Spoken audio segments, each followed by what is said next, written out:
بسم اللہ الرحمن الرحیم اللہم صلی علی سیدنا و مولانا محمد وبارک وسلم وصلی علیہ۔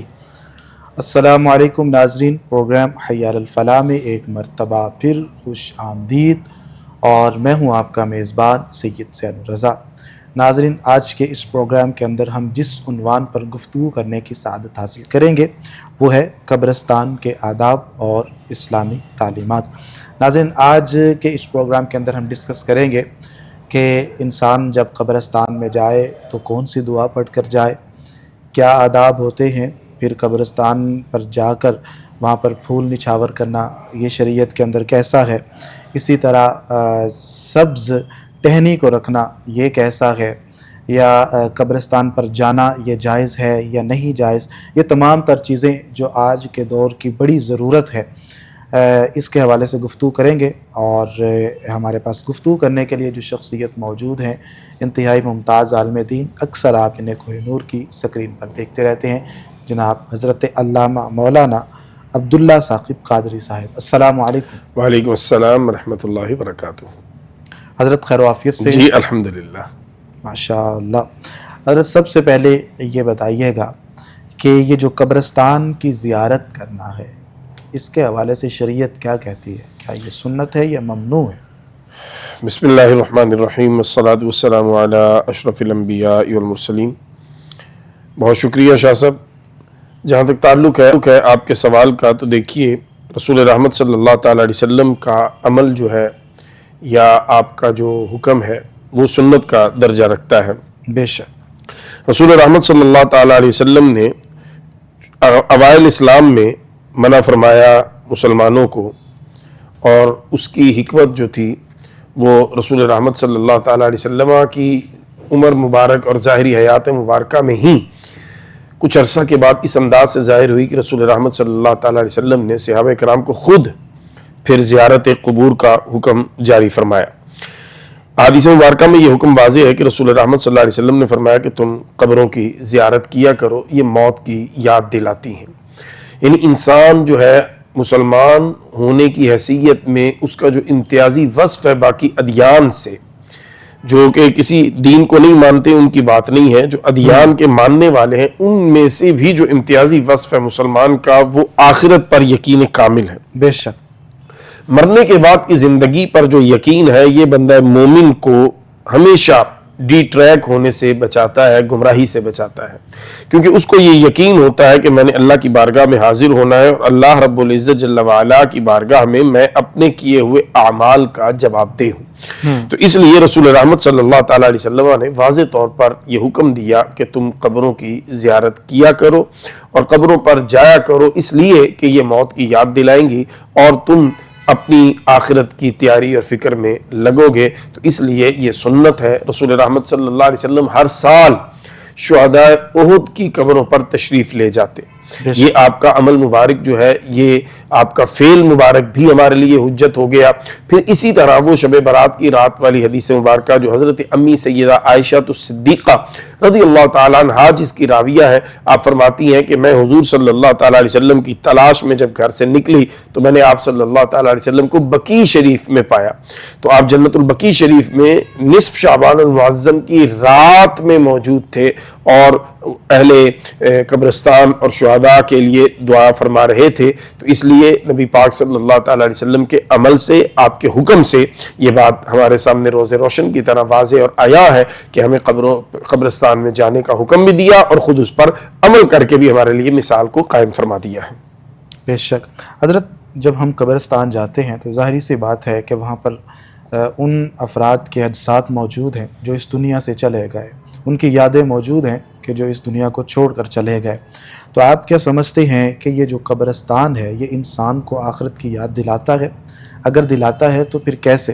اور اسی طرح یہ جو دنیا کی بے ثباتی ہے، اس کا احساس انسان کس طرح محسوس کر سکے؟ دیکھیے شاہ صاحب، ایک ہے بات کہنا، بات بیان کرنا، جیسے ابھی ہم گفتگو کر رہے ہیں، اور ایک ہے اپنی آنکھوں سے دیکھنا، بالکل عین الیقین کے درجے پہ فائز ہو جانا۔ جب آپ قبرستان جاتے ہیں تو آپ اپنی آنکھوں کے سامنے جب اہل قبور کو دیکھتے ہیں اور ان میں بڑے بڑے نامی گرامی لوگ اپنے زمانے کے وہ وہاں خاک میں خاک ہوئے پڑے ہیں. بادشاہ بھی ہیں اپنے وقت کے وہ جناب بڑے بڑے جج اور بڑے بڑے جرنیل اور بڑے بڑے بیوروکریٹ اور بڑے عہدوں پہ رہنے والے، لیکن آج ان کی قبریں یہ بات اعلان کہہ رہی ہے کہ اگر رہے یہ نہیں تو رہنا تم نے بھی نہیں. قرآن کریم نے بڑے خوبصورت انداز میں کفار مکہ کو اور دیگر اسلام کا انکار کرنے والوں پر اس حقیقت کو واضح کیا. فرمایا وما جعلنا لبشر من قبلک الخلد افإن مت فهم الخالدون. اے حبیب صلی اللہ تعالیٰ علیہ وسلم، ہم نے آپ سے پہلے بھی کسی کو ہمیشہ کی زندگی نہیں دی، تو اگر آپ صلی اللہ تعالیٰ علیہ وسلم وصال باکمال فرما جائیں تو کیا یہ ہمیشہ رہیں گے؟ یعنی جب اللہ کے محبوب صلی اللہ علیہ وسلم اور انبیاء کرام علیہ السلام جو اللہ کے مقربین محبوبین لوگ ہیں، ان پر ایک آن کے لیے ہی صحیح، ایک لمحہ ہی کے لیے صحیح، اگر ان پر یہ کیفیت آئی ہے تو پھر کوئی اور کیسے اس کیفیت سے بچ سکتا ہے؟ یہ قرآن کریم نے بھی واضح کر دیا مختلف آیات میں، کہیں کل من علیہا فان ویبقى وجہ ربک ذو الجلال والاکرام، کہیں کل نفس ذائقۃ الموت، اور کہیں اسی طرح قل یتوفاکم ملک الموت الذی وکل بکم ثم الی ربکم ترجعون، اور کہیں پہ فرمایا کہ اگر تم موت سے بھاگنا چاہو قل ان الموت الذی تفرون منہ فانہ ملاقیکم، تو یہ تم سے مل کے رہے گی. تو اس لیے قبرستان میں جب جاتا ہے تو خستہ حال قبروں کو دیکھتا ہے تو پھر انسان کو یہ یقین کامل حاصل ہوتا ہے کہ یہ دنیا عارضی ہے اور پھر الٹیمیٹ ہم نے بھی یہیں آنا ہے، یہ ہمارا ٹھکانہ ہے، اور پھر اس کے بعد آگے حشر میں جا کر فیصلہ ہوگا کہ کون کامیاب ٹھہرا اور کون جو ہے وہ ناکام ہوا. اسی دن پھر ہم اپنے اصلی اور حقیقی گھر کی طرف بڑھیں گے، وہ جنت بھی ہو سکتا ہے، وہ جہنم بھی ہو سکتا ہے. بے شک. حضرت جب قبرستان جائیں اور قبرستان میں داخل ہوں تو اس وقت کون سی دعائیں پڑھنی چاہیے؟ اس حوالے سے بھی ہماری رہنمائی فرمائیے. دیکھیے قبرستان میں جب جانا ہے بنیادی طور پر تو رسول رحمت صلی اللہ علیہ وسلم سے مختلف دعائیں جو ہیں وہ ہمیں ملتی ہیں. مثال کے طور پر السلام علیکم یا اہل القبور وانا انشاء اللہ بکم لنا للاحقون، یہ پڑھنا چاہیے. اسی طرح السلام علیکم یا اہل القبور یغفر اللہ لنا ولکم انتم سلفنا ونحن بالاثر، کہ آپ ہم سے پہلے چلے گئے، ہم آپ کے پیچھے ہیں، اور جا کر انہیں سلام قبر والوں کو کہنا ہے. تو یہ سنت طریقہ ہے. رسول رحمت صلی اللہ تعالیٰ علیہ وسلم جب قبرستان تشریف لے جاتے تو ان الفاظ کے ساتھ آپ نے ہماری رہنمائی فرمائی کہ ہم دعا کر سکتے ہیں. یہ جامع ترمذی شریف میں حدیث مبارکہ موجود ہے. اسی طرح اور بھی الفاظ جو ہے وہ ہمیں مل جاتے ہیں. مثال کے طور پر السلام علیکم دار قوم مؤمنین وانا انشاء اللہ بکم لاحقون، تو یہ بھی الفاظ جو ہے ہمیں سنن ابی داؤد شریف کے ہیں، یہ بھی مل جاتے ہیں. تو ان الفاظ کے ساتھ ہمیں دعا کرتے ہوئے قبرستان میں داخل ہونا چاہیے. ماشاء اللہ.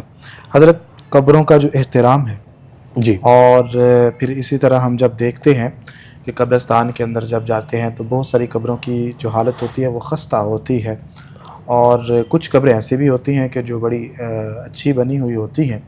تو قبروں کا جو احترام ہے وہ اس حوالے سے اسلام کیا کہتا ہے؟ کیونکہ اکثر جب یہ بھی دیکھتے ہیں کہ قبرستان کے ساتھ ہی ہمیں گراؤنڈز ملتے ہیں، وہاں پر بچے کھیل رہے ہوتے ہیں تو بار بار بال کا جا کر لگنا، اسی طرح اور بھی جو کھیل ہیں تو وہ قبروں کے ساتھ جو ان کا کھلونا ہوتا ہے وہ ٹچ ہوتا ہے، وہ ان کو مس کرتا ہے. تو کیا اس سے قبر والوں کو تکلیف بھی ہوتی ہے؟ تو اس حوالے سے ذرا روشنی ڈالیے کہ قبروں کا جو احترام ہے وہ کس طرح کیا جا سکتا ہے، اور اگر نہیں ہم کرتے تو پھر اس پر اسلام کیا وعید نازل فرماتا ہے؟ دیکھیے یہ بہت اہم سوال ہے، اور یہاں میں نے دیکھا ہے ہمارا جو تجربہ ہے، مشاہدہ ہے، وہ یہ ہے کہ وہاں بڑے بڑے ظاہراً سمجھدار لوگ بھی بہت بڑی بڑی حماقتیں کر رہے ہوتے ہیں جب قبرستان میں داخل ہوتے ہیں. بالکل. قبروں کو پھلانگ کر جی، قبروں کو پھلانگنا، قبروں کے اوپر پاؤں رکھنا، قبروں پہ بیٹھ جانا، قبروں سے ٹیک لگا لینا، یہ ہمارے ہاں ایک معمول ہے اب. اور اگر آپ کسی کو سمجھانے کی کوشش کرتے ہیں تو وہ آگے سے بگڑ جاتا ہے، وہ آپ کی بات کو سننے کی بجائے غصہ جو ہے وہ آگے سے دکھاتا ہے. یہ المیہ ہے ہمارا کہ ہم جاہل تو ہے ہی ہیں اور سیکھنا بھی نہیں چاہتے. جو سکھانا چاہے ہم اپنی جہالت کے غرور میں اس کو بھی آگے سے آنکھیں دکھاتے ہیں. تو رسول رحمت صلی اللہ علیہ وسلم کی ایک حدیث مبارکہ میرے ذہن میں ہے کہ حضرت عقبہ بن عامر رضی اللہ تعالیٰ عنہ اس کے راوی ہیں. رسول رحمت صلی اللہ تعالیٰ علیہ وسلم نے فرمایا کہ تلوار پر چلنا یا انگارے پر چلنا، فرمایا یہ میرے لیے آسان ہے مومن کی قبر پر چلنا. اللہ اکبر. جب رسول رحمت صلی اللہ علیہ وسلم اس واضح انداز کے ساتھ ہماری رہنمائی فرما دیں کہ تلوار پر تمہیں ایک طرف اگر چلنا پڑے تو وہ آسان ہے بنسبت اس کے کہ تم مومن کی مسلمان کی قبر کو روندو اور اس پر پاؤں رکھ کے چلو. تو میں سمجھتا ہوں کہ یہ بہت بڑی وعید ہے، اور اس سے ہمیں یہ سمجھنا چاہیے کہ رسول رحمت صلی اللہ علیہ وسلم کو اور اللہ کو یہ کام کتنا سخت ناپسند ہے کہ رسول رحمت صلی اللہ علیہ وسلم نے فرمایا انگارے اور تلوار پر چلنا آسان ہے لیکن قبر پر چلنا یہ میں سمجھتا ہوں زیادہ مشکل ہے. یہ رسول رحمت صلی اللہ علیہ وسلم کا حکم بڑا واضح ہے. اب بھی اگر کسی کو سمجھ نہیں آتا تو پھر ہم کیا کر سکتے ہیں؟ بالکل بہتر. ناظرین، اس حوالے سے ذرا غور کرنے کی ضرورت ہے کہ ہم قبرستان کا احترام کریں، قبر والے کا احترام کریں، قبروں کا احترام کریں، اور جو قبرستان کے ساتھ ہمیں چیزیں دیکھنے کو ملتی ہیں ان سے اجتناب کریں، اور کوشش کریں کہ وہاں پر اگر انسان موجود ہے تو وہ فاتحہ شریف پڑھے، ان کے لیے ایصال ثواب کرے، قرآن پاک کی تلاوت کرے، یا پھر جس طرح ایک انسان کو چاہیے کہ اپنے جانے والوں کی عزت کرنی چاہیے تو وہ اسی طرح کر کے دکھائے. حضرت، جس طرح اسلام نے زندوں کی تکریم کا یا ان کی عزت کا، ان کے احترام کا حکم دیا ہے، کیا اسی طرح آپ سمجھتے ہیں کہ جو مردے ہیں ان کی بھی تعظیم و تکریم کا حکم دیا گیا ہے؟ بالکل، میں سمجھتا ہوں کہ ہمارے معاشرے میں ایک ہی چیز کوئی حوصلہ افزا ہے یا آپ کہہ لیں کہ اطمینان تھوڑا سا دیتی ہے، وہ ہے کہ ہمارے ہاں جنازے کا تھوڑا سا احترام الحمدللہ بھی باقی ہے. ٹھیک ہے. جب جنازہ جاتا ہے نا تو آگے آگے ایک دو دوست ہوتے ہیں، وہ بڑے ایکٹیو ہوتے ہیں، وہ ٹریفک کو بھی روک رہے ہوتے ہیں، لوگوں کو بھی کہہ رہے ہوتے ہیں ہٹ جائیں جنازہ آ رہا ہے. اور کئی لوگ ابھی بھی، کم ہو گیا ہے لیکن کئی لوگ ابھی بھی جنازہ دیکھتے ہیں تو کھڑے ہو جاتے ہیں احتراماً اور کلمہ شریف کا ورد کرتے ہیں. تو یہ ابھی کچھ چیزیں باقی ہیں، لیکن یقیناً اسلام نے اہل قبور کو بھی بڑی عظمت اور عزت دی ہے، اور یہ اسلام ہی نے دی ہے. باقی ادیان کو اگر آپ دیکھیں تو ہندو مذہب میں وہ مردے کو جلا دیتے ہیں، اور ہمارے مذہب میں ہے کہ اس کو باقاعدہ غسل دیا جائے، کفن دیا جائے، اور اس کو جب سپرد خاک کیا جاتا ہے تو بڑے عقیدت کے ساتھ اور محبت کے ساتھ سپرد خاک کر کے اللہ کی بارگاہ میں پیش کر کے تو پھر واپس آیا جاتا ہے. حدیث مبارکہ جو ابھی میں نے عرض کی اس سے ملتی جلتی ایک اور حدیث مبارکہ بھی ہمارے پیش نظر رہنی چاہیے. حضرت ابو ہریرہ رضی اللہ تعالیٰ عنہ، اس کے راوی ہے، صحیح مسلم شریف میں یہ موجود ہے. آقا کریم صلی اللہ تعالیٰ علیہ وسلم نے فرمایا کہ انسان کسی انگارے پر بیٹھے، کسی چنگاری پر بیٹھے، اور وہ اس کے کپڑوں کو جلاتی ہوئی اس کی کھال تک، اس کی سکن تک پہنچ جائے، اس کی تپش، یہ بہتر ہے اس سے کہ وہ مسلمان کی قبر پہ بیٹھے. تو بندہ مومن کی قبر پر بیٹھنا مومن کو اگر اذیت نہ دیتا ہو تو رسول رحمت صلی اللہ تعالیٰ علیہ وسلم نے پھر اس کو چنگاری پہ بیٹھنے سے تشبیہ کیوں دی؟ یعنی آپ نے فرمایا قبر پہ بیٹھنا ایسے ہے مسلمان کی جیسے تم چنگاری پہ بیٹھ گئے ہو، اور اس نے تمہارے کپڑوں کو جلانے کے بعد تمہاری جلد کو، سکن کو جلایا، اور تمہیں پتہ چلا ہو میں تو چنگاری پہ بیٹھ گیا بے خبری میں، تو کیا کرو گے؟ تم فوراً اٹھو گے، اور فوراً اٹھنے کے بعد تم اپنے آپ کو جھاڑو گے اور آپ پچھتاؤ گے میں کیوں بیٹھا. تو فرمایا قبر پر بیٹھنا ایسے ہی ہے جیسے تم چنگاری پہ بیٹھے ہو، اور وہ چنگاری تمہارے کپڑوں کو نہیں تمہارے جسم کو سلگا رہی ہے. یعنی جہنم کی آگ کی طرف بھی یہ اشارہ ہو سکتا ہے کہ جہنم کی آگ جو ہے وہ بھی ایسے شخص کے لیے بعید نہیں کہ وہ اس عذاب میں بھی مبتلا ہو جائے جو قبروں کی بے حرمتی کرتا ہے یا مردوں کی جو بے حرمتی ہے اس کا سبب بنتا ہے. کیونکہ حضور صلی اللہ علیہ وسلم کی حدیث مبارکہ کا مفہوم یہ بھی ہمارے پیش نظر رہنا چاہیے کہ جس طرح فرمایا زندوں کو جن عمل سے تکلیف ہوتی ہے انہی اعمال سے مردوں کو بھی تکلیف ہوتی ہے. یعنی میں اگر لیٹا ہوا ہوں اور میرے اوپر آ کے ایک دم سے کوئی بیٹھ جائے 100 کلو 200 کلو کا بندہ جو اپنی ٹانگوں پہ کھڑا نہیں ہو سکتا، تو میں کیا کروں گا؟ چیخیں ماروں گا، اس کو میں برا بنا کہوں گا کہ تجھے نظر نہیں آتا. تو پھر قبرستان میں جا کے اگر آپ نہیں چل سکتے، آپ نہیں کھڑے ہو سکتے، تو آپ کو کوئی فرض ہے قبرستان میں جانا؟ گھر بیٹھے آپ اگر قبرستان میں آ گئے ہیں تو پھر قبرستان کا ایک ادب ہے، آداب ہے، ان کو پیش نظر رکھیں. یہ نہیں ہے کہ آپ چل کے آ جائیں اور آپ آگے وہاں قبریں ڈھونڈنے کے ہم کس قبر پہ بیٹھ جائیں جا کے اور مردے کو اذیت دیں. اپنا مردہ آپ نے کیا بخشوانا ہے؟ آپ دوسروں کو بھی جا کے اذیت دے کے اپنے لیے بھی اور اپنے مردے کے لیے بھی پریشانی کا سامان کر لیتے ہیں. بالکل.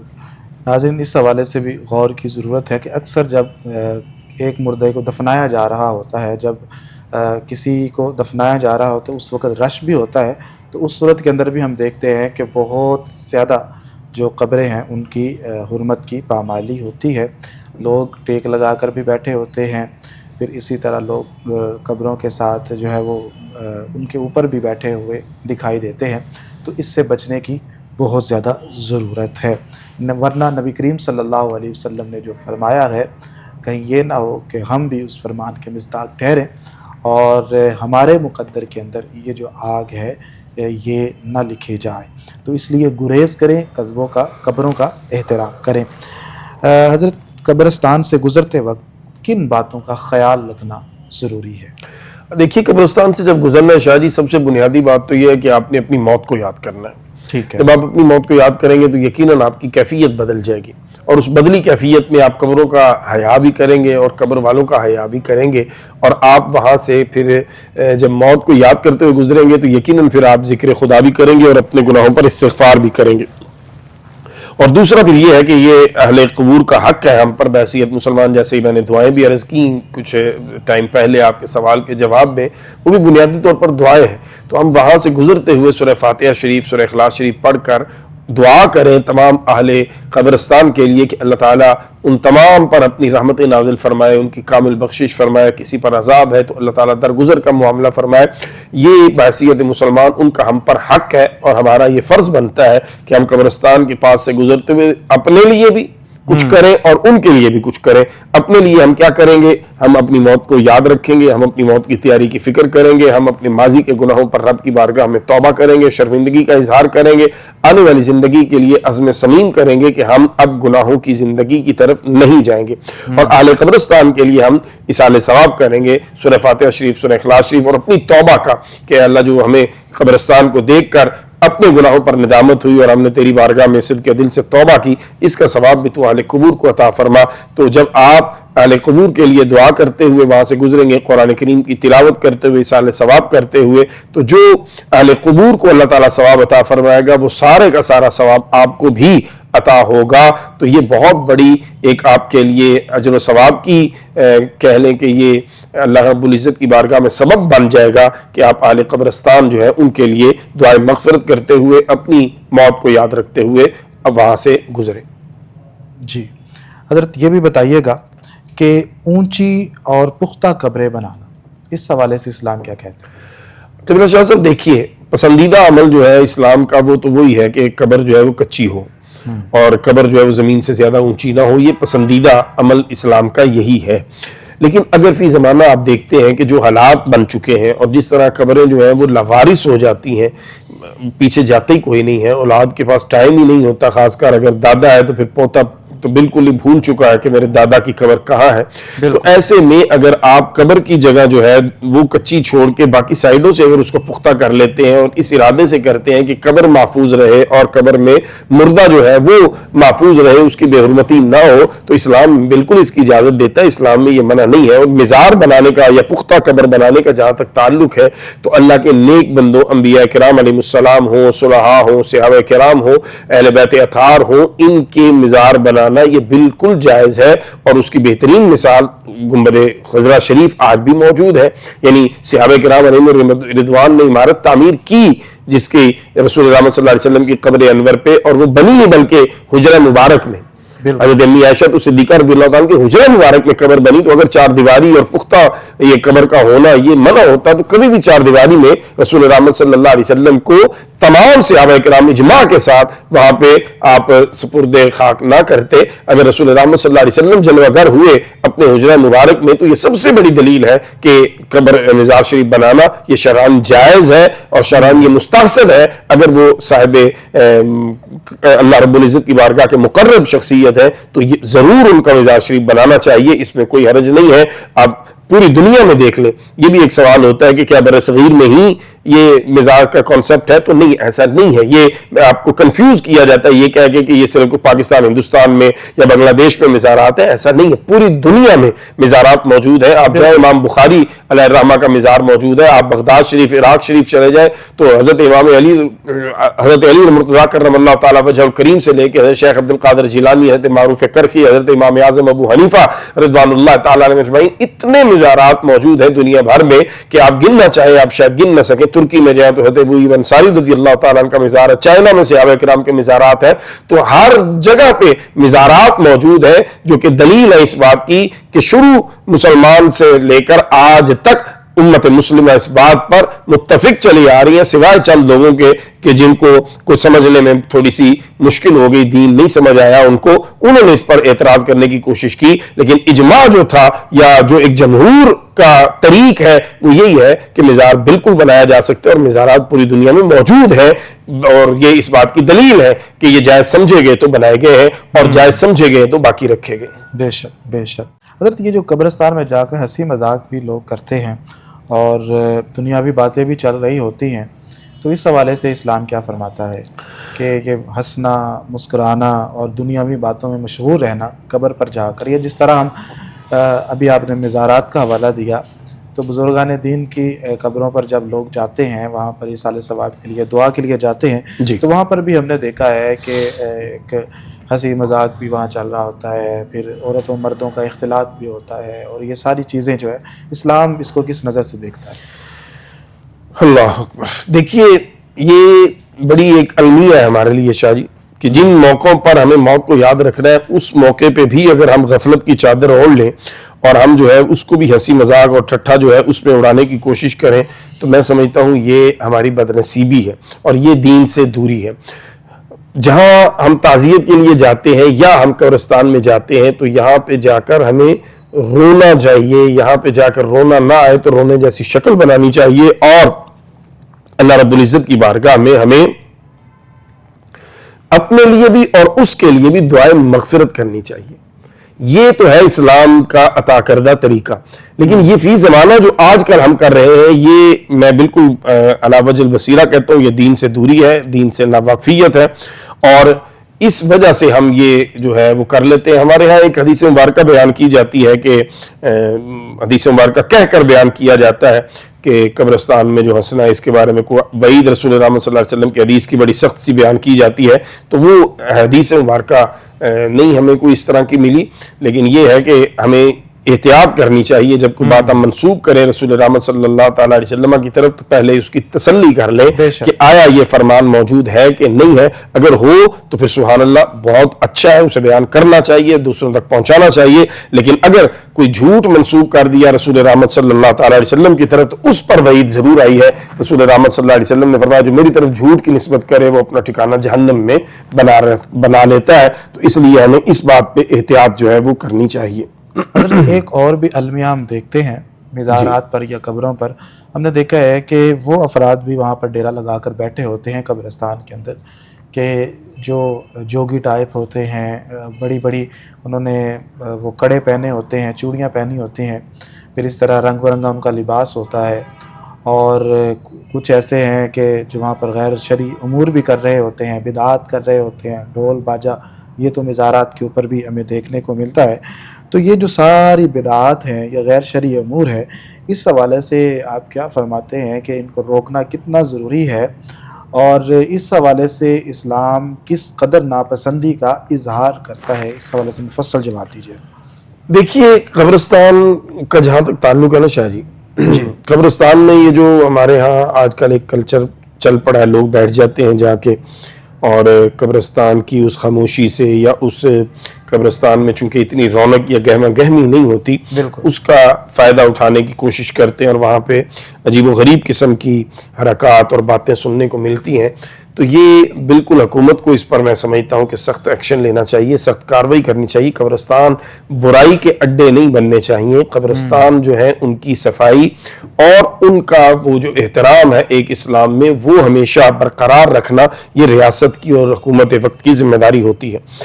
اچھا، اسی طرح مزارات ہیں۔ حضرت برا بن عازب رضی اللہ تعالیٰ عنہ سے ایک روایت ہمیں ملتی ہے، رسول رحمت صلی اللہ علیہ وسلم کے ساتھ وہ کہتے ہیں ہم ایک جنازے میں گئے، جب قبر کے پاس پہنچے تو آپ صلی اللہ تعالیٰ علیہ وسلم بیٹھ گئے، اور کہتے ہیں ہم بھی بیٹھ گئے، اور ہم اس ادب کے ساتھ بیٹھے، رسول رحمت صلی اللہ علیہ وسلم کی جلوہ گری بھی تھی، ہم اس ادب کے ساتھ بیٹھے کہ گویا ہمارے سروں پر پرندے ہیں، یعنی گہری خاموشی چھائی ہوئی تھی، اور سب خاموش تھے، سر جھکا کے رسول رحمت صلی اللہ تعالی علیہ وسلم کی اتباع میں اور آپ کی سنت پہ عمل کرتے ہوئے موت کو اور قبر کو یاد کیا جا رہا تھا، اور قبر کی جو تیاری ہے اس کے مراحل پہ غور و فکر کیا جا رہا تھا۔ مزارات کا جہاں تک تعلق ہے تو دیکھیے، اللہ کے نیک لوگوں کی بارگاہ میں حاضر ہونا اور اللہ کے نیک بندوں کی بارگاہ سے فیضیاب ہونا، یہ یقیناً بڑا محبوب اور بڑا مستحسن عمل ہے۔ مزارات اولیاء پہ جانا چاہیے، لیکن مزارات اولیاء پہ جانے کے جو آداب ہمارے اکابرین نے، ہمارے بڑوں نے بیان کیے ہیں، ان کو ہمیشہ اپنے پیش نظر رکھنا چاہیے۔ حضرت مجدد دین و ملت امام شاہ احمد رضا خان اعلیٰ حضرت تاجدار بریلی علیہ الرحمہ فرماتے ہیں کہ جب تم قبر پہ حاضری کے لیے جاؤ کسی صاحب نسبت کی، کسی اللہ کے ولی کی، تو فرمایا کچھ ہاتھ کے فاصلے پہ کھڑے ہو جاؤ، اور پھر وہاں کھڑے ہو کر تم سلام عرض کرو اور فاتحہ شریف اور سورہ اخلاص شریف پڑھ کر دعا کرو ان کے درجات کی بلندی کے لیے۔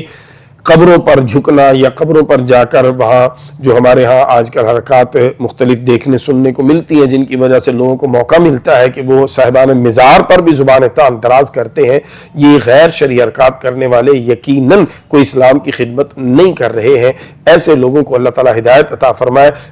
مزارات کا مقام ہے، مزارات میں جو آرام فرما ہستیاں ہیں ان سے فیضیاب ہونا ہے تو ان کی بارگاہ میں بیٹھیے، مراقبہ کیجئے، تلاوت قرآن کیجئے، اللہ کا ذکر کیجئے، اور ان ہستیوں نے جس طرح زندگی گزاری، اللہ کو راضی کیا، اس طرح زندگی گزارنے کی طرف آئیے، نہ کہ اس صاحب مزار کے اوپر جا کے اپنی چھوٹی سی دکان لگا کے بیٹھ جانا اور اپنا سودا بیچنا شروع کر دینا۔ یہ میں سمجھتا ہوں ہمارا المیہ ہے کہ ایک سورج کے سامنے جا کر ایک چراغ اپنی روشنی دینے کی کوشش کرے۔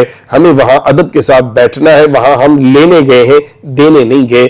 ہم نے حضور فیض عالم رضی اللہ تعالیٰ عنہ کی زندگی کے بارے میں جو پڑھا، جو دیکھا، جو سنا، وہ یہی ہے کہ حضرت فرید الدین گنج شکر جیسا کمال کا بندہ، یا سلطان الہند حضرت خواجہ غریب نواز جیسا کمال کا باکمال شخص بھی آیا ہے تو وہ یہاں فیض دیتا ہوا نظر نہیں آتا بلکہ فیض لیتا ہوا نظر آتا ہے۔ تو اگر داتا صاحب کی بارگاہ میں حضرت سلطان الہند خواجہ غریب نواز ہوں یا بابا فرید الدین گنج شکر اور دیگر میاں شیر محمد رحمۃ اللہ تعالی علیہ جیسے کابر اولیاء ہوں، وہ یہاں حاضری دیں اور فیض لیں، تو پھر آج کے بھی میرے جیسے 2 نمبر لوگوں کو سوچنا چاہیے کہ یہاں فیض لینے آیا جاتا ہے، نہ کہ یہاں بیٹھ کے آگے اپنی دکان چلانی شروع کر دی جائے۔ تو جہاں جہاں مزارات ہیں وہاں اس بات کو پیش نظر ہمیں رکھنا چاہیے کہ یہ صاحبان مزار سورج ہیں اور ان کے سامنے ہماری حیثیت نہیں ہے کہ ہم وہاں انہی کے پہلو میں بیٹھے اور انہی کے سامنے بیٹھ کے ہم فیض بانٹنے کے دعوے کرنے شروع کر دیں۔ تو وہاں عاجزی سے بیٹھیے اور وہاں انکساری اختیار کیجیے، اور صاحب مزار سے آپ کچھ حاصل کرنا چاہتے ہیں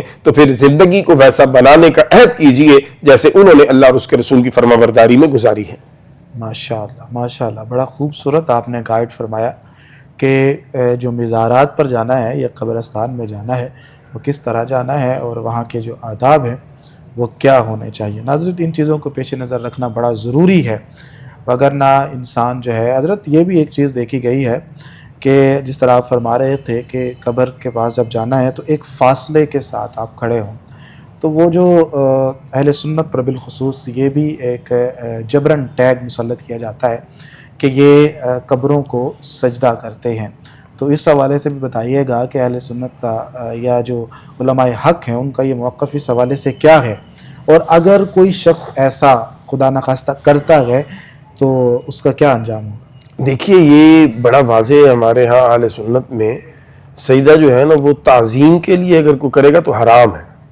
ٹھیک ہے، بالکل واضح لکھا گیا ہے کہ تعظیمی سجدہ بھی حرام ہے، اور اگر عبادت کی نیت سے کیا جائے تو شرک ہے، وہ بندہ مشرک ہو جائے گا اگر وہ مزار کو عبادت کی نیت سے سجدہ کرے یا کسی زندہ کو عبادت کی نیت سے سجدہ کرے، اور اگر کہے نہیں میں تعظیم کے لیے سجدہ کر رہا ہوں تو پھر بھی حرام لکھا ہے ہمارے علماء نے، اور حرام کو چھوٹا گناہ نہیں ہوتا۔ اس لیے مزار پہ جب ہم جائیں گے تو ہم کوشش کریں گے کہ ہم فاصلے پہ رہ کر ان کے لیے دعا کریں، اصالہ ثواب کریں۔ اس میں یہ دیکھیں نا کہ آپ جب جاتے ہیں اور جاتے مزارات کو چمٹ جاتے ہیں، حتیٰ کہ یہاں تک کہ روضہ رسول صلی اللہ تعالی علیہ وسلم کی مبارک جالیوں کو ہم چھونے کی کوشش کرتے ہیں، کبھی ایک لمحے کے لیے غور کیا ہم نے ہمارے ہاتھ اس قابل ہیں؟ انہی ہاتھوں سے کبھی ہم رشوت لیتے ہیں، کبھی کسی کا حق مارتے ہیں، کبھی ہم کوئی اللہ کی نافرمانی، کبھی کوئی نافرمانی، اور پھر جب کسی اللہ کے نیک بندے کی بارگاہ میں جائیں تو فوراً انہی ہاتھوں کو ہم استعمال میں لا کے انہیں جفے ڈالنے کی کوشش کہ ہم بڑے کو عقیدت مند ہیں۔ عقیدت مندی یہ نہیں ہے کہ آپ جائیں اور مزار شریف کے ساتھ لپٹ جائیں، عقیدت مندی یہ ہے کہ آپ صاحب مزار کے طریقے کو اپنائیں۔ بے شک. اگر آپ روزہ رسول پہ جاتے ہیں اور آپ جناب کہتے ہیں مجھے بڑا میری عقیدت ہے اور بڑا میرا، اور آپ کی زندگی میں رسول رحمت صلی اللہ علیہ وسلم کی سنت ہی نہیں ہے، اللہ اکبر. کیا آپ دو نمبری کر رہے ہیں؟ کس کو دھوکہ دے رہے ہیں؟ قرآن کریم نے کہا یخادعون اللہ والذین آمنوا وما یخدعون الا انفسهم وما یشعرون. فرمایا یہ جو منافق ہے اللہ اور اس کے رسول کو اور ایمان والوں کو دھوکہ دینے کی کوشش کرتے ہیں، یہ سن لیں، نہ اللہ کو دھوکہ دیا جا سکتا ہے نہ مومنین کو دیا جا سکتا ہے. انسان دھوکہ اپنے آپ کو دیتا ہے. اس دھوکے سے باہر نکلیے کہ آپ جا کے مزار شریف پہ کوئی دیگے پکا کے بانٹ کے آ جائیں گے تو صاحب مزار آپ سے راضی ہو جائیں گے. دیگے بانٹیے، لیکن صاحب مزار نے جو طریقہ بتایا ہے اللہ رسول کو راضی کرنے کا اس کو بھی اپنائیے نا. وہ کس نے اپنانا ہے؟ بے شک. پھر جو دیگ آپ دے رہے ہیں وہ حلال پیسے سے دے رہے ہیں، سبحان اللہ، کہیں ایسا تو نہیں حرام سے آپ جا کے دیگے اور چڑھاوے چڑھا کے سمجھ رہے ہیں کہ ہماری نجات کا سامان ہو جائے گا. تو ایسا نہیں ہے. اللہ پاک ہے اور پاک رزق کو پسند فرماتا ہے. تو بہت سی چیزیں ہیں جنہیں ہمیں پیش نظر رکھنا چاہیے. مزار پہ جائیں تو یہ ذہن میں رکھیں سجدہ اگر عبادت کے لیے کریں گے تو آپ مشرک ٹھہریں گے، اور اگر آپ سجدہ جو ہے وہ تعظیم کے لیے کریں گے تو آپ حرام کا ارتکاب کریں گے. لہٰذا سجدہ جو ہے وہ بالکل کسی بھی صورت میں اہل سنت کے ہاں جائز نہیں ہے.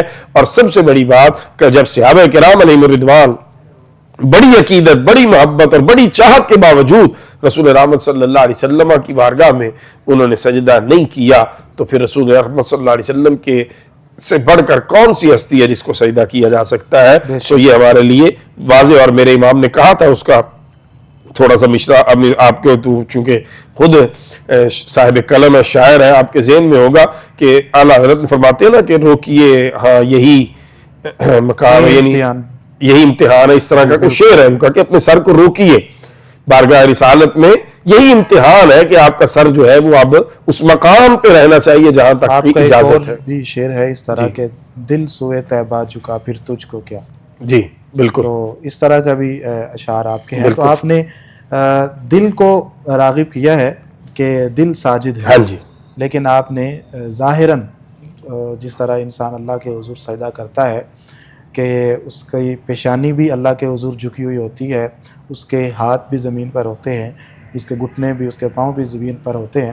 تو ایسی کیفیت کے اندر نہیں، بلکہ وہ ایک دل کی ایک کیفیت ہے. اور وہ یہ بھی ناظرین کے اگر ایسی بات کرتے ہیں تو وہ کہتے ہیں دل تو یہ چاہتا ہے، جس طرح حضرت اقبال نے سیدہ کائنات کے حوالے سے کہا تھا کہ دل تو یہ چاہتا ہے کہ ان کے مزار کا طواف کیا جائے یا ان کو سجدہ کیا جائے. لیکن دیکھیں شریعت کے تقاضے ایسے ہیں. یہ جو ایک چیز ہم نے بیان کر دی اور بڑی کھلے لفظوں میں بیان کر دی کہ مزار شریف کو سجدہ یا اہل سنت کا موقف، لیکن اب میں ان کی خدمت میں بھی عرض کرنا چاہوں گا جو زیادتی کرتے ہیں جی کہ ایک مسلمان جو ہے وہ بوسہ لینے کے لیے اگر تھوڑا سا جھک جاتا ہے تو اس کو آپ سجدہ بنا دیتے ہیں. آپ بھی اپنی آنکھوں کا چیک اپ کروائیے کسی اچھے ڈاکٹر سے تاکہ آپ کو بھی فرق واضح ہو جائے کہ سجدہ کسے کہتے ہیں اور کسی کو جھک کر ملنا کسے کہتے ہیں. جھک کر اگر ادب کے ساتھ آپ کسی کو مل رہے ہیں تو یہ اور چیز ہے.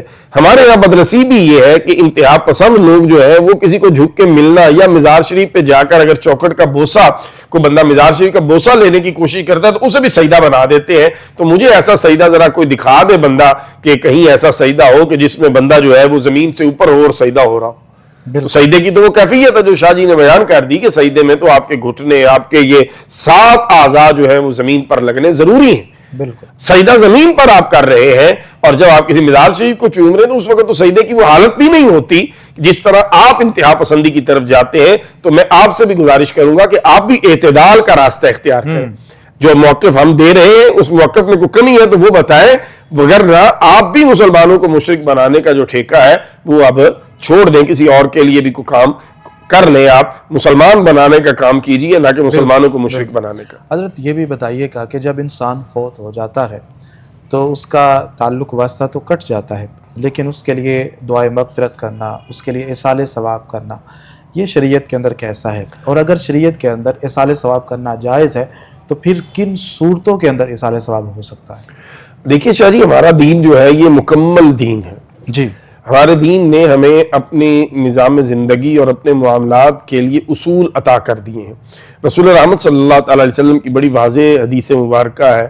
آپ صلی اللہ علیہ وسلم نے فرمایا کہ جب انسان مر جاتا ہے تو اس کے اعمال کا سلسلہ ختم ہو جاتا ہے سوائے 3 اعمال کے. یعنی 3 عمل ایسے ہیں جو آپ نے اگر کیے ہیں تو ان کا فائدہ مرنے کے بعد بھی آپ کو ملتا رہے گا۔ ان میں سے پہلا عمل وہ ہے آپ کی نیک اولاد۔ اگر آپ نیک اولاد چھوڑ جاتے ہیں، اپنی اولاد کی تربیت اچھی کر جاتے ہیں، انہیں دین کے راستے پہ چلا جاتے ہیں، تو آپ دنیا سے چلے بھی جائیں بھلے، آپ کی اولاد جب وہ نیکی کا کام کرے گی، بغیر ان کے ایصال ثواب کیے، بغیر ان کے آپ کے لیے دعا کیے، ان کی نیکی کی برکت سے آپ کو فائدہ پہنچتا رہے گا۔ دوسرا، آپ ایسا علم چھوڑ جائیں جس سے لوگ فائدہ حاصل کرتے رہیں، آپ پڑھا جائیں، تدریس کر جائیں، آپ تصنیف کر جائیں، کتاب کچھ لکھ جائیں، آپ کوئی ایسی ایجاد کر جائیں کہ جس سے آپ کے بعد دنیا فائدہ حاصل کرتی رہے، آپ کے علم سے نفع کی کوئی صورت جو ہے وہ باقی رہے اور دنیا اس سے فیض یاب ہو، تو وہ علم آپ کے لیے جو دوسروں کو فائدہ دے رہا ہے قبر میں ثواب کے جاری رہنے کا ذریعہ بن جائے گا۔ اور تیسرا، کوئی ایسی عمل، کوئی ایسا کام، کوئی ایسی چیز جس سے آپ کے جانے کے بعد بھی لوگوں کو فائدہ ہوتا رہے، جیسے پانی کی سبیل ہے، جیسے کوئی ہسپتال ہے، جیسے کوئی مسجد ہے، مدرسہ ہے، کوئی درخت ہے، اسی طرح کوئی چھاؤں کی جگہ آپ نے بنا دی ہے، آپ نے کسی اور رہائش کے لیے، مسافر کی رہائش کے لیے کوئی مسافر خانہ بنا دیا ہے، کوئی ایسا عمل، کوئی ایسی عمارت، کوئی ایسی جگہ جو آپ کے جانے کے بعد بھی اللہ کی مخلوق کے لیے فائدے کا سبب بن رہی ہے، اس کا ثواب بھی آپ کو قبر میں پہنچتا رہتا ہے۔ یہ بالکل حدیث مبارکہ صحیح ہے اور اس پر تمام علماء اور تمام مسالک جو ہے وہ سب کہتے ہیں کہ یہ حدیث ٹھیک ہے۔ تو جب یہ حدیث صحیح ہے اور تمام مسالک کے نزدیک صحیح ہے تو یہ بڑی بین اور بڑی واضح دلیل ہے۔ اور پھر وہ صحابی کا واقعہ بھی میرے ذہن میں ہے کہ رسول رحمت صلی اللہ علیہ وسلم کی بارگاہ میں حاضر ہوئے، عرض کی کہ اللہ کے نبی صلی اللہ تعالی علیہ وسلم، میری والدہ کا انتقال ہو گیا، مجھے یقین ہے کہ میں پاس ہوتا تو وہ مجھے کچھ نہ کچھ صدقہ خیرات کرنے کا حکم دیتی، تو کیا میں اب صدقہ خیرات کروں تو انہیں فائدہ ہوگا؟ بڑا واضح سوال ہے اور جواب بھی بڑا واضح ہے۔ رسول رحمت صلی اللہ علیہ وسلم نے فرمایا ہاں بالکل تمہیں کرنا چاہیے، فائدہ ہوگا۔ عرض کی پھر میں کیا کروں، آپ ہی رہنمائی فرما دیں۔ اس وقت میٹھے پانی کی قلت تھی تو آپ صلی اللہ علیہ وسلم نے فرمایا پانی کا کنواں کھدوا دو، اس کا ثواب تمہاری والدہ کو پہنچے گا۔ تو آپ نے کنواں کھدوایا، اس کا نام ہی پڑ گیا کہ یہ سعد کی ماں کا کنواں ہے، اور پھر وہ کنواں جب تک استعمال میں ہے اس کا پانی پرندے پئیں، جاندار پئیں، جانور پئیں، انسان پئیں، حضرت سعد رضی اللہ تعالی کی والدہ کو اس کا ثواب پہنچتا رہے گا۔ کثیر احادیث مبارکہ اور قرآنی آیات میرے پیش نظر ہیں، لیکن چونکہ ہمارے پروگرام کا ٹائم اتنا نہیں ہوتا کہ ہم ہر چیز کی تفصیل میں جائیں، تو میں نے برکت کے لیے 2 احادیث جو ہیں وہ پیش کر دی ہیں تاکہ معاملہ ہمارے لیے واضح اور آسان ہو جائے۔ تو بڑا خوش نصیب ہے وہ بندہ، وہ شخص جو اپنے والدین کے لیے ایصال ثواب کرتا ہے، اور بڑا بد نصیب ہے وہ شخص جو اپنے ہی والدین کو بھول جاتا ہے اور ان کے لیے بھی ایصال ثواب کو گناہ سمجھتا ہے۔ ماشاء اللہ، بڑی وضاحت کے ساتھ آپ نے اس مسئلے کو حل فرمایا کہ جب انسان اس دنیا سے چلا جائے تو پھر اس کے لیے کون سی ایسی چیزیں ہوتی ہیں یا اس کے کون سے ایسے اعمال ہوتے ہیں جو اسے بعد از وصال فائدہ پہنچاتے رہتے ہیں۔ اور ناظرین، اسی کی طرف اگر ہم دیکھیں کہ یہ جو صدقہ جاریہ ہے، اس کو ہم اگر کر کے چلے جاتے ہیں اس دنیا سے، ہمارے پاس نیک اولاد ہے، ہمارے پاس علم نافع ہے جو لوگوں کو فائدہ دے رہا ہے، تو یقیناً اللہ رب العزت اس حوالے سے ہم پر ضرور انعام فرمائے گا اور ہمیں اپنی نوازشات سے مالا مال فرمائے گا۔ تو ضرورت اس امر کی ہے کہ ہم ان چیزوں کو بھی جو ہے وہ پیش نظر رکھیں۔ اگر انسان کو ہم دیکھتے ہیں تو یہ دنیا کی رنگینیوں کے اندر مست ہے، دنیا کی طرف یہ راغب ہے، دنیا کے معاملات کی تیاری کر رہا ہے۔ اگر مثال کے طور پر اس نے کوئی کام سر انجام دینا ہے تو وہ اس کے لیے مہینوں پلاننگ کرتا ہے، مہینوں وہ اس کے لیے کام کرنے کی کوشش کرتا ہے۔ مثال کے طور پہ ابھی ایونٹ گزرا ہے ایک سرکاری طور پر، تو لوگوں نے اس کی بڑی تیاری کی، پہلے بھی تیاری کرتے رہے۔ اسی طرح ابھی مذہبی تہوار آئے گا، عید آئے گی، یا مثال کے طور پر اور بہت ساری ایسی چیزیں ہیں، تو انسان اس کے لیے بڑی تیاری کرتا ہے۔ لیکن اگر ہم آخرت کے حوالے سے دیکھیں یا موت کے حوالے سے دیکھیں تو اتنا مطلب رجحان نظر نہیں آتا، اتنی تیاری نظر نہیں آتی۔ تو اس حوالے سے آپ کیا فرمائیں؟ دیکھیے، انسان جو ہے نا شاہ جی وہ بڑا غافل ہے، اور خاص کر فی زمانہ جب ہم دیکھتے ہیں تو قرآن کریم میں اللہ رب العزت نے یہ ہماری حالت بہت عرصہ پہلے بیان فرما دی۔ اللہ رب العزت نے جب شیطان کو نکالا نا جنت سے، تو قرآن مجید کے کوئی 4 سے 5 مقامات پہ بڑا وہ مکالمہ مختلف الفاظ کے ساتھ بیان ہوا۔ 14ویں پارے میں اللہ رب العزت نے سورہ ہجر کے اندر پوچھا شیطان کو کہ کیا کرے گا تو، مہلت تو میں نے دے دی تجھے۔ اس نے کہا قال ربی بما اغویتنی، اے اللہ میں تیرے بندوں کو گمراہ کروں گا۔ کیسے؟ لَأُزَيِّنَنَّ لَهُمْ فِي الْأَرْضِ، دنیا خوبصورت بنا کے ان کے سامنے پیش کروں گا، اور پھر لَأُغْوِيَنَّهُمْ أَجْمَعِينَ، ان میں سے اکثر جو ہے وہ میرے جال میں پھنس جائیں گے۔ آج جس طرح آپ نے توجہ دلائی، ہم سب شیطان کے جال میں پھنسے ہوئے ہیں۔ بالکل، شیطان نے یہ دنیا اتنی خوبصورت بنا کے ہمیں پیش کر دیا کہ ہم سمجھتے ہیں یہی سارا کچھ ہے، حالانکہ کسی آنکھ نے، قرآن کہتا ہے، وہ جنت کی نعمتیں نہ دیکھی نہ کسی کان نے سنی۔ اللہ اکبر، یہاں پہ تو ہے ہی کچھ نہیں۔ یہاں کی جتنی آپ کہیں، مثلا اپنی مثال ہم لے لیتے ہیں نا، شاید آج سے 10 سال 15 سال پہلے ہم پہ بھی جوانی تھی، بالکل، اور ہم بھی آپ تو بھی جوان ہیں، سمجھتے تھے نہیں اب تو ماشاءاللہ 46 سال عمر ہو گئی ہے شاہ جی، اب تو ہم قریب لگ گئے۔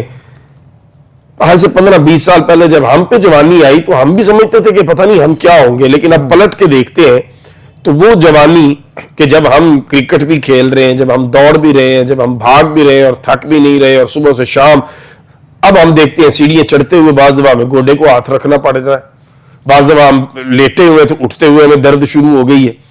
یہ اللہ کی طرف سے ہمیں یہ بتایا جا رہا ہے بالکل، کہ یہ سدا نہیں رہنا تم لوگوں نے، تم بڑے عاجز اور کمزور ہو، لیکن کیا کریں، شیطان کے جال میں پھنسے ہیں اور نہ ہم اس سے نکلنا چاہتے ہیں۔ البتہ یہ ہے تو اللہ تعالیٰ ہم سب کو عقل سلیم عطا فرمائے اور ہمیں اپنی آخرت کی فکر کی توفیق عطا فرمائے۔ آمین۔ حضرت آج آپ تشریف فرما ہوئے، آپ کا صمیم قلب سے میں شکریہ ادا کرتا ہوں۔ بہت شکریہ۔ بڑی ہی خوبصورت آپ نے ہماری رہنمائی فرمائی، اور بہت سارے اشکالات جو ہمارے اس ٹاپک کے حوالے سے تھے آپ نے ان کو دور کیا، اور یہ جو صحیح راستہ ہے وہ ہمارے سامنے رکھا۔ اللہ تعالیٰ آپ کے علم اور عمل کے اندر برکتیں اور وسعتیں عطا فرمائے۔ آمین۔ ناظرین، ہم جا رہے ہیں اختتام کی جانب، انشاءاللہ العزیز ملاقات ہوگی اگلے پروگرام کے اندر۔ اپنے میزبان سید زین الرضا کو اجازت دیجیے، اللہ حافظ، دعا فرمائیں۔ الحمدللہ رب العالمین والصلاة والسلام علی سید الانبیاء والمرسلین۔ اے میرے اللہ، تیری رضا کے لیے ہم آج کے پروگرام میں آخرت کے اپنی زندگی کے اختتام اور قبر کے حوالہ سے جو گفتگو کی، اے میرے اللہ اسے سمجھنے، اسے یاد رکھنے اور اس کے مطابق آنے والی زندگی گزارنے کی توفیق عطا فرما۔ آمین۔ ماضی کے گناہوں پہ تیری بارگاہ میں شرمندہ ہے، صدق دل سے توبہ کرتے ہیں، اے میرے اللہ بوسیلہ مصطفیٰ کریم صلی اللہ تعالیٰ علیہ وسلم ہماری توبہ کو قبول فرما، آمین۔ ہماری توبہ کو توبۃ النصوح بنا۔ اے میرے اللہ ہمیں اس توبہ پہ استقامت نصیب فرما، آمین۔ تمام بیماروں کو شفا یاب فرما۔ اے میرے اللہ جو بچوں کے رشتوں کے حوالہ سے پریشان ہیں ان کے بچوں کے بہترین رشتے انہیں عطا فرما، آمین۔ جو بے روزگار ہیں روزگار عطا فرما، کاروباروں میں برکت فرما، حلال رزق میں برکت، جائز کاروباروں میں ترقی اور حلال ذرائع آمدن میں اضافہ فرما۔ آمین۔ ہم سب کو اپنی اور نبی پاک صلی اللہ علیہ وسلم کی رضا نصیب فرما، زوال نعمت سے ہم سب کو محفوظ فرما، آمین۔ اپنی نعمتوں پہ اپنا شکر ادا کرنے کی توفیق عطا فرما۔ آمین۔